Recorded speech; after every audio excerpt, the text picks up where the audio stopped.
Welcome back. The Gonzaga men's basketball team honored graduate forward and Spokane native Anton Watson tonight for senior night in the Kennel ahead of a matchup with Santa Clara. We'll have more on that in just a bit. But the Zags were out for some revenge against a Broncos team that beat them in Santa Clara earlier this year. The Broncos led by as many as 5 early thanks to the sharpshooting of Johnny O'Neal, who had 16 points. But the Zags would fight back, and a late 7-0 run would open up a 6-point halftime lead.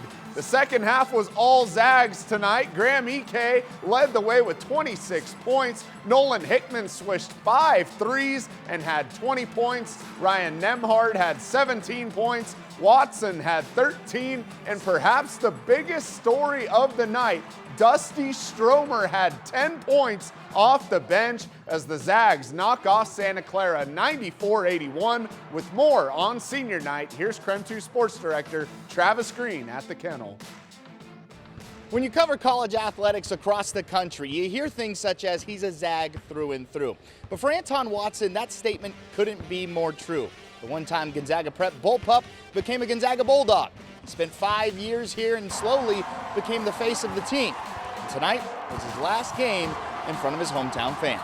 I've been kind of thinking about it a lot this whole week, and just like how it's going to go, but I'm just happy we got the dub, and everyone's showing love, so it's definitely a special night for me. He's meant a ton to us, and obviously it's so nice to have somebody from Spokane, good enough to play here, and not only good enough to play here, but good enough to start and be such an all-league type player. And wherever he's been, he's just well loved. And what more could you ask for? It comes up a lot. Everyone says I'm a true Zag, and I feel like that's the best compliment anyone can give me. It's gonna be hard to leave, but I'm excited for that next step.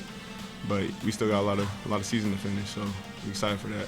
Well, this may have been Watson's last dance in the Kennel. It's nowhere near his last game in a Gonzaga uni. 2 very important games coming up on the road at San Francisco and then at St. Mary's. I asked Watson about those games, and he made it abundantly clear this team needs to finish with a pair of wins. Reporting from the Kennel, Travis Green, KREM 2 Sports.